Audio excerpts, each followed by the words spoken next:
nosotros después de algunos meses. Ella, como ustedes saben, se fue con su esposo a la República Dominicana por ¿cuántos meses? 7 meses. Qué bastante, ¿no? 7 meses. Lamentablemente no pudimos vernos cuando yo estuve por allá, pero ya está acá de regreso en casa, así que vamos a ver la bienvenida. ¿Quiere decir algunas palabras, hermana Erika? Ya ahí sentadita, ¿sí? Pero parada.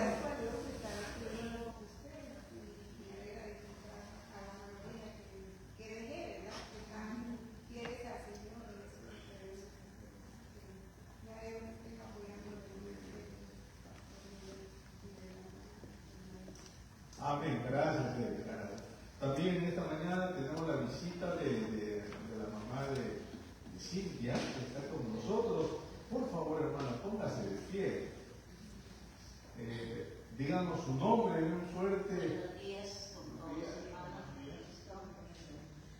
Sí, mi nombre es Rosa Crespo, soy la mamá de Cintia. Y la suegra de Paolo. Eso es lo que decir, ¿no? Bien, hermanos, para mí es un placer saludarles y encontrarles aquí, hermanos, familia de Cristo.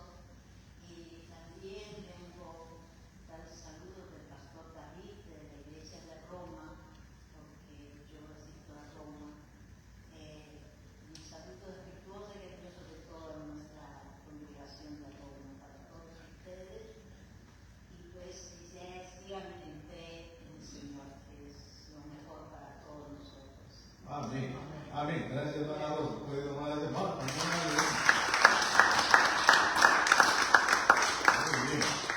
Gracias al Señor, ¿verdad? Por la familia de Cristo, por cada uno de nosotros. En esta mañana, queridos, todavía hay algunos hermanos convalecientes. Chavo está todavía convaleciente, así que tenemos que seguir orando por él. Nos alegramos que el hermano Juan esté ya mejor, ya puede. Gracias. ¿Puedo ver bien? Ya puede ver bien, ¿no? Él tuvo una operación de catarata, así que ya está mucho mejor, así que eso es bueno.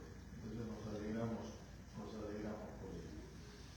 En esta mañana, como ya Saúl estaba diciendo, entramos a lo que es el mes de Thanksgiving, el mes de acción de gracias, y es un mes en el cual,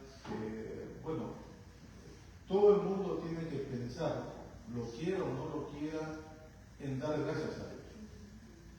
Y quizá esta es la festividad aquí en este país, en Estados Unidos, una de las festividades más bonitas, porque une a todos los que viven en este país. No interesa que sean cristianos, judíos, musulmanes, agnósticos. Acción de gracias. Quizás no todos dan gracias a Dios, al Dios de la Biblia. Pero hay una actitud de agradecer, ¿verdad?, por los favores recibidos durante el año. Y como ustedes saben, esta festividad en algunos lugares, en algunas familias es mucho más grande que Navidad misma. Y que no hay regalos, exactamente. ¿Verdad? Esta no se ha comercializado como otras, como Semana Santa o como Navidad.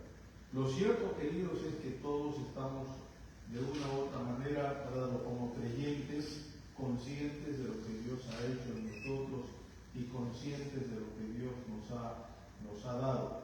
Y yo quiero hoy hablar un poquitito sobre la mayordomía cristiana. La mayordomía cristiana, que es una frase que no usamos con demasiada frecuencia en el día a día, ¿verdad? Sin embargo, Jesús habla de ser buen mayordomo una y otra vez en los evangelios. Yo he escogido el pasaje de 1 de Pedro, capítulo 4, versículos 10 y 11, porque me parece que este pasaje encierra el concepto de lo que es ser un buen servidor de Dios, porque la palabra mayordomo básicamente es ser servidor, sirviente, ¿verdad? Cuidador de las cosas que Dios nos ha dado. Y tenemos que mencionar un primer pasaje en el Génesis capítulo 1, versículo 1, para entender la doctrina de lo que es la mayordomía cristiana, porque es una doctrina cristiana, una doctrina bíblica. Génesis 1.1 dice, en el principio creó Dios los cielos y la tierra, o sea, Él creó. No es que se apareció como vimos ya hace algunos meses atrás, ¿verdad? Se apareció todo de la nada, no dice la palabra, para los cristianos por lo menos, que Dios creó todo. Y luego el salmista en el Salmo 24 lo pone de esta manera, mucho más clara, dice, de Jehová es la tierra y todo lo que hay en ella, el mundo y todos los que en él habitan. Y el salmista no tiene ningún reparo en reconocer que todo lo que hay en el mundo, ¿no es cierto?, en la tierra, es entonces propiedad de Dios. Ahora, algunos van a decir que quizá inclusive el salmista estaba pensando en el universo, porque si hubiese vida más allá de la tierra, o se dan cuenta ahora que están yendo a buscar en satélite y cosas, piedras preciosas, piedras raras para traerlas acá, y ahora se está haciendo toda una competencia de quién llega primero a descubrir esos planetas. No necesariamente por descubrir, sino para ver qué tesoro se puede encontrar ahí. Bueno, si hubiese algún tesoro, todo eso le pertenece a Dios. Eso es lo que el salmista dice. Cuando nosotros pensamos en eso, tenemos entonces que aceptar que Dios tiene los derechos absolutos de propiedad sobre todas las cosas. Él es quien tiene los derechos absolutos. Solo al comprender esto, que Él es el dueño absoluto, y cuando eso quede grabado en nuestros corazones, entonces recién entenderemos la doctrina de la mayordomía. Antes, muy difícil. Se cuenta que una vez un hombre dijo, si tuviera algo extra de dinero, se lo daría a Dios. Pero solo tengo lo suficiente para mantenerme a mí y mi familia. Otro día dijo, si tuviera algo de tiempo extra, se lo daría a Dios. Pero cada minuto lo dedico a mi trabajo, a mi familia, etc. Luego dijo, si tuviera un talento, se lo daría a Dios. Pero no tengo buena voz para cantar, no tengo ninguna habilidad especial, nunca he podido liderar un grupo, no soy un tipo brillante. Y Dios se conmovió al escuchar a ese hombre. Y aunque no era propio de él, le dio a ese hombre dinero, tiempo y un talento glorioso. Y luego Dios esperó, y esperó, y esperó. Y el hombre nunca le dio nada. Después de un rato, el hombre suspiró. Después de un tiempo, Dios se encogió de hombros y le quitó todo lo que le había dado. El dinero, el tiempo, el talento. Y el hombre entonces suspiró diciendo, si tan solo tuviera algo de ese dinero que ahora ya no tengo, se lo daría a Dios. Si tan solo tuviera algo de ese tiempo que ya no tengo, se lo daría a Dios. Si tan solo pudiera encontrar nuevamente ese talento glorioso que tenía antes, se lo daría a Dios. Y Dios le dijo, cállate, porque tú solo hablas, nunca has estado. Y el hombre entonces le dijo a sus amigos, ¿saben? No estoy seguro que Dios exista porque le he pedido cosas y nunca. Interesante. Ese cuento tan chiquitito nos hace ver que en el corazón del ser humano hay como un endurecimiento para entender que no es que necesitamos tener abundancia para dárselo a Dios, sino que es justamente cuando el corazón es sensible y entiende que todo le pertenece a Dios, que nosotros podemos rendir nuestra vida y todo lo que obviamente tenemos, poseemos a Él. En esta primera carta de Pedro, capítulo 4, Pedro describe cómo los cristianos deben vivir, sabiendo que el fin de todas las cosas está cerca. Porque miren lo que dice 4:7. El fin de todas las cosas se acerca. Sed pues sobrios y velad en oración. Y el viernes dijimos que esta palabra velar es hagan vigilia. Hagan vigilia. Estén vigilantes en oración. Y Pedro entonces les dice acá a estos creyentes que estaban pasando por situación muy difícil de persecución y todo lo demás, que Cristo podría regresar en cualquier tiempo y que eso debería afectar nuestro pensamiento y nuestra conducta. Todo eso es lo que nosotros leemos en el capítulo 2 y el capítulo 3, que Pablo le dice a estos cristianos que estaban siendo perseguidos. Le dice, el hecho de que Cristo viene no debe a ustedes dejarlos indiferentes, les tiene que afectar. Les tiene que afectar en su conducta, cómo se comportan los esposos, cómo se comportan en ese tiempo, ¿no? Los esclavos con su amo, con sus amos, cómo se comportan los gobernantes, cómo se comportan, les tiene que afectar. ¿Por qué? Porque Cristo viene. Y eso entonces hace, si se quiere así, la gran diferencia. Por lo tanto, entonces, en el versículo 9 ya, y 8 inclusive, Pedro dice, ante todo, tened entre vosotros ferviente amor, porque el amor cubrirá multitud de pecados. Y el 9, hospedaos los unos a los otros sin murmuraciones. No voy a entrar en ese versículo, porque ese versículo es muy, ¿cómo llamaría? Muy peligroso, ¿no? Parece que los hermanos invitaban a sus casas, pero para chismosear o para quejarse. Porque las murmuraciones es eso, la palabra acá es lo mismo que se usa en el libro del Éxodo cuando el pueblo de Israel murmuraba contra Moisés. Murmuraba contra Moisés. Y nosotros sabemos el fin de eso, ¿verdad? Dios prácticamente barrió, borró del mapa a todos ellos.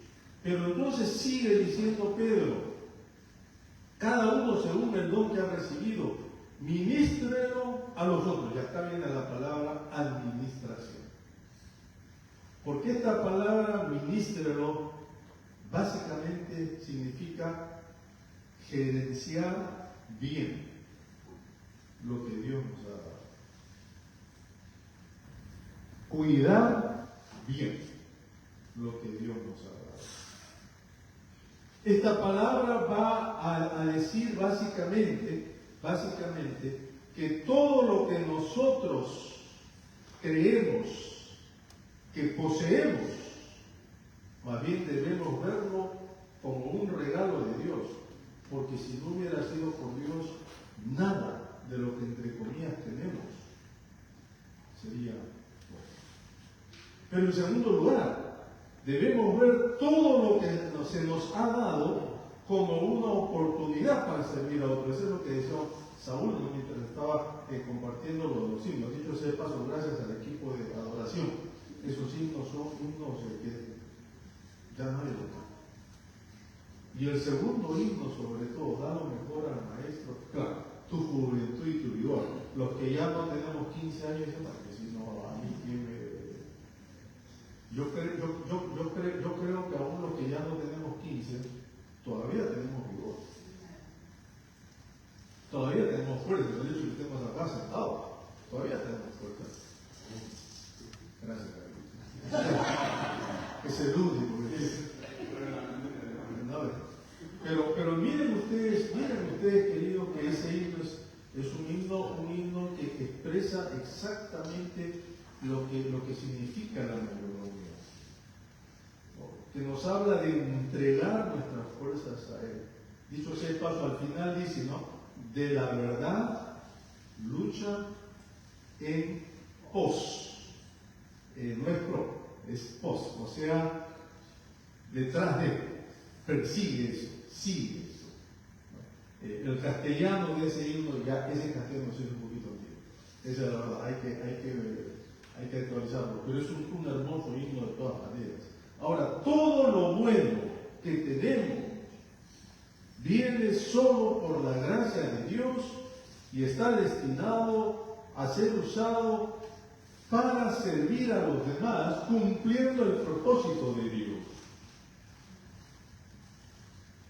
Querido, yo tengo que repetir esto, porque a veces creemos que cuando Dios a ti te da, por ejemplo, el don de ser un buen administrador, un gerente, te da el don de ser un realtor exitoso y tener propiedades acá y allá, es porque, bueno, es para que tú lo disfrutes y lo almacenes y todo lo demás.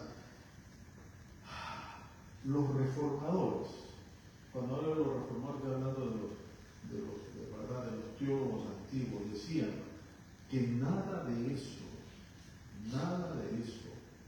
es cierto, porque si Dios te da algo, es para que tú lo uses para la gloria de Dios y para bendecir a otros. Eso a veces a nosotros nos causa problemas. Pablo dice, si Dios a ti te dio el don, el talento, y lo voy a poner en palabras de hoy, ¿no? De hacer dinero, bendice a Dios y ayuda con eso a los que no pueden trabajar. Los primeros cristianos, ahí en los primeros siglos, siguiendo el ejemplo justamente que el libro de Hechos capítulo 6 nos da, ayudaban a huérfanos, a viudas y a personas que estaban en dificultades. Ellos ayudaban a esa gente. Hermanos, los cristianos por los primeros siglos, y eso tal vez yo diría casi hasta entrar la época moderna, siglo XVI, pero todos estos siglos, cuando no habían hospitales del gobierno, del Imperio Romano, ¿verdad?, eran entonces los creyentes los que cuidaban a los enfermos. Eran los creyentes que iban a las casas, escuchen esto, queridos, iban a las casas de los hermanos que estaban enfermos, a cocinar, ¿verdad?, a limpiarles la casa, a atender a sus hijos. Cuando los padres o la mamá moría y los niños quedaban huérfanos, eso no se lo entregaban al gobierno. Eran los hermanos de la iglesia quienes recogían a esos niños y las guarderías nacen. Eso es un invento cristiano, hermanos. Eso no tiene nada que ver con gobierno de muchos menos. Es interesante. Que naturalmente todo eso fue cambiando cuando los gobiernos se metieron, y lo digo literalmente, sí, se metieron en las responsabilidades que le tocaba hacer a los cristianos. Leía la entrevista que le hacen a un pastor luterano en una iglesia ahí en uno de los países nórdicos. Y le preguntaban a este pastor, decían, ¿cómo va tu iglesia en el pueblo donde estás? Y dijo, nos va bien, pero podría ser mucho mejor. Y entonces ¿cómo que podría ser mucho mejor? Sí, dice, porque antes las iglesias se preocupaban de los enfermos, se preocupaban de los ancianos. Ustedes a veces han visto en las películas esas un poco antiguas europeas que las diaconisas tenían ese sombrero especial, se vestían como monjas, ¿no? E iban a hacer. No es que eran monjas, eran diaconisas de la iglesia, que servían en esa capacidad, no pagadas, todo voluntario, porque entendían que ese era su servicio al Señor. Y este pastor le decía al que le estaba entrevistando, siempre fue así. Y es verdad, siempre fue así. Hasta que un buen día el ayuntamiento, ¿verdad?, de su ciudad, decidió entonces que ellos iban a tomar todo lo que era el cuidado de esas personas. Y empezaron a pagar a gente que fuera a cocinar, a limpiar, a atenderles. Y claro, las diaconisas ya no sabían qué hacer porque nadie las atendía. ¿Y qué hizo entonces el gobierno? Más bien entonces abrió locales para hacer bingo y 2 noches por semana empezó a hacer bingo. Ellos mandaban a las guaguas para que recojan a la gente y los lleven al bingo. Y el pastor entonces le dice a este hombre: ahora hay más gente en los bingos que en la iglesia de los domingos. ¿Por qué? Porque todo va para allá y a nosotros nos quitaron básicamente el derecho y el privilegio de servir. Y miren ustedes, hermanos, que Pablo acá dice algo que a mí me parece muy interesante. Cada uno, versículo 10, cada uno conforme el don que ha recibido, ministrelo a los otros, sirva a los otros, administrelo a los otros. Como buenos, ¿qué cosa? ¿Administradores de qué? Eso. Y Pablo introduce un elemento que a veces a nosotros se nos olvida. Mayordomía no es solamente, hermanos, administrar dinero, administrar propiedades, administrar esto, cosas. A veces en la iglesia hemos dado la impresión de que mayordomía es eso. Te estás dando tu diezmo, estás ofrendando, estás haciendo esto, estás bla, todo en términos monetarios. Para Pedro, la administración del creyente es administrar la gracia de Dios. Ahora, eso ya son palabras mayores. Porque la gracia de Dios, él dice la multiforme gracia de Dios, implica entonces, queridos, que aquí estamos hablando mucho más que solamente cosas materiales, estamos hablando de personas. Estamos hablando de dones, de talentos que Dios a cada uno de nosotros nos ha dado. Y Él entonces nos ha, si se quiere así, capacitado para ser buenos administradores justamente de esa gracia de Dios. Un hombre podría practicar violín durante toda su vida y sin embargo nunca tocar como Yehudi Menuhin, que es uno de los famosos violinistas del siglo XX, un judío nacido en Nueva York, que es considerado un violinista impresionante. Yo podría estar 20 años enseñando con mi violín y creo que jamás podría tocar con él. ¿Por qué?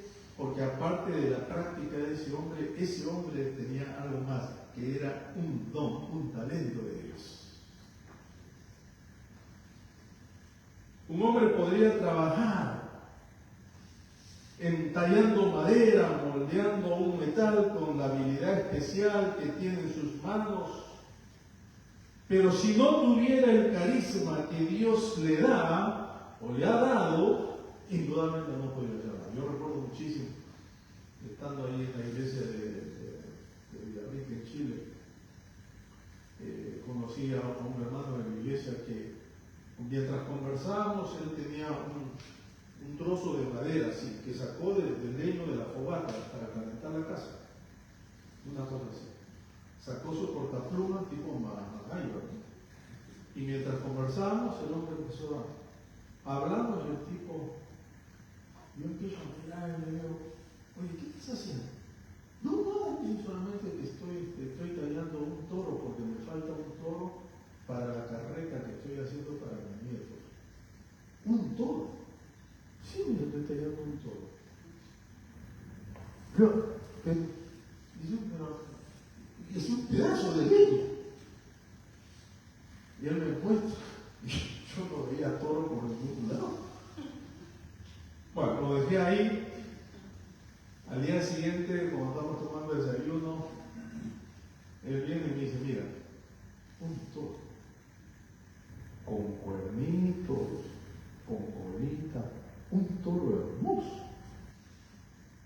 Yo no podía creer, porque esto es lo que tú estabas haciendo a Dios. Sí, yo te lo veo. Pero, ¿cómo haces? No, me imagino cómo es el toro y agarro el cortapluma y tallo y acá está. Hermano, yo agarro un pedazo de leña y empiezo a cortarle y que no sé qué queda nada, quedaría, pero lo como. Y luego me llevó a ver su carreta y caballos y otras cosas y yo no podía salir de la zona. Pero tú usas algún plano, no dice, si yo me quería ver en el campo viendo todos los caballos, ¿qué plano me dice todo? Él tiene un talento que yo no tengo. Y lo usa bien. Y hermanos queridos, tú tienes un don, un talento para administrar los dones que Dios en su gracia te ha dado. Y si tú no los utilizas, si tú no los usas, entonces simplemente estamos, si se quiere así, estás dejando pasar por algo que Dios te dio para servir a otro y a su iglesia, y tú tal vez lo has escondido. Es la famosa parábola de los talentos, ¿no? Que Dios da a cada siervo talentos, varios lo invierten y uno lo esconde, ¿no? Y miren ustedes, queridos, que Pedro habla de esa manera. Por eso dice el versículo 11, y con esto voy terminando, dice: si alguno habla, hable conforme a las palabras de Dios, o sea, lo que Dios le ha dado. No, cualquier cosa. Si alguno ministra, otra vez, si alguno va a administrar, administre conforme al poder que Dios le da. Porque, hermanos, administrar los dones de Dios no es lo mismo que administrar un banco.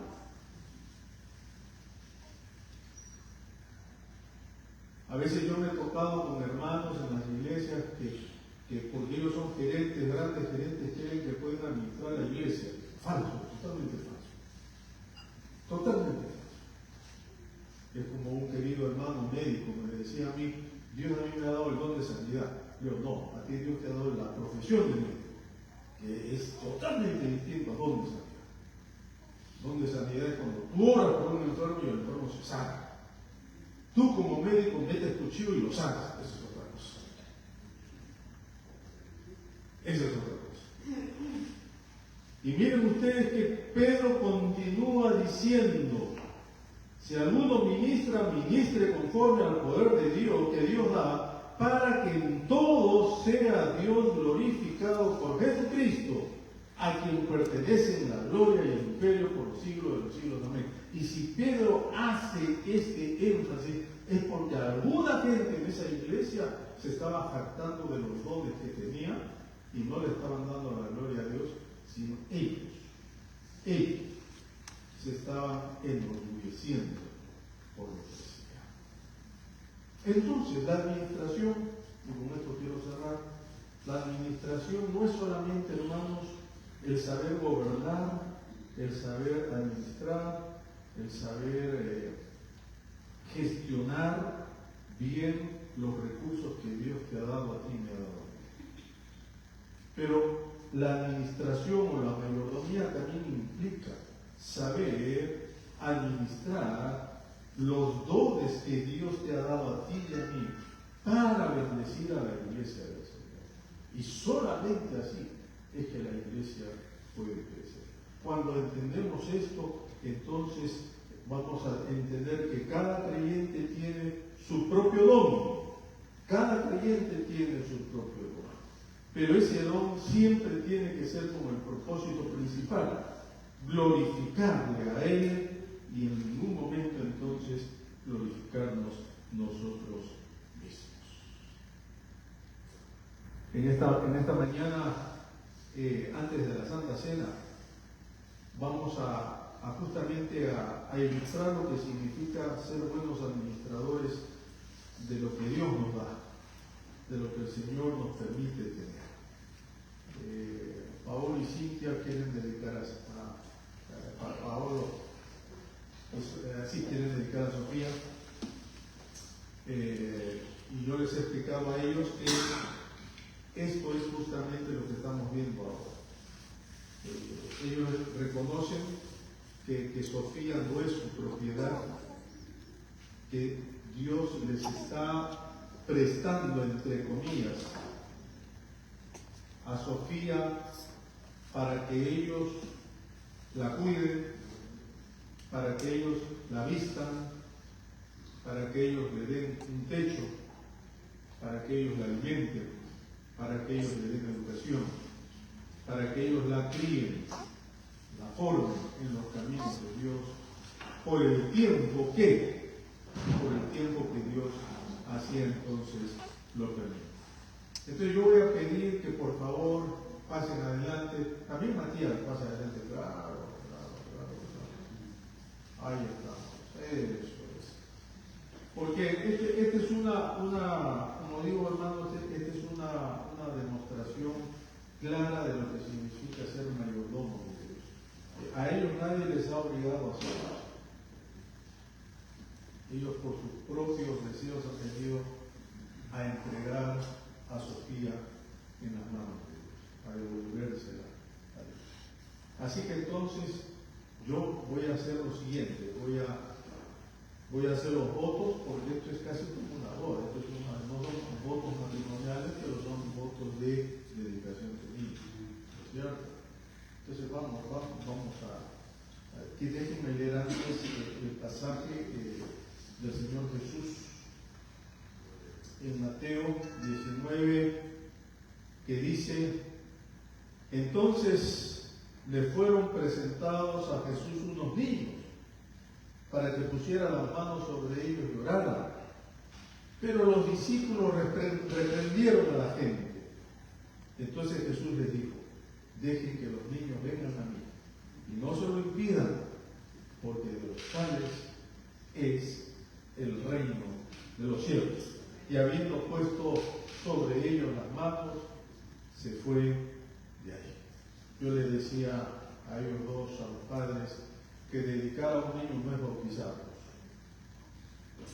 Les decía que también dedicar al niño no es para que el Señor lo libre de malagüeros, de cosas, porque a veces la gente tiene todas esas ideas, ¿no es cierto? No es nada. Dedicar al niño es decirle: Señor, tú nos diste esta criatura, ahora te la devolvemos. Como buenos administradores tuyos, prometemos, ¿no?, servirte a ti, pero también velar por esta. Pablo y Cintia, ustedes han entendido todo, ¿verdad? Y están dispuestos a ser buenos papás para esta vida. Prometen delante de toda la iglesia cuidarla, alimentarla bien, sobre todo educarla en los caminos de Dios y dejar que ella crezca entonces en lo que es la palabra. No prometen, eso es. Y ahora entonces yo quiero preguntar a la iglesia y quiero que se pongan de pie, por favor. Y ustedes son la iglesia del Señor, ustedes no son ajenos a Él. Ustedes no son ajenos.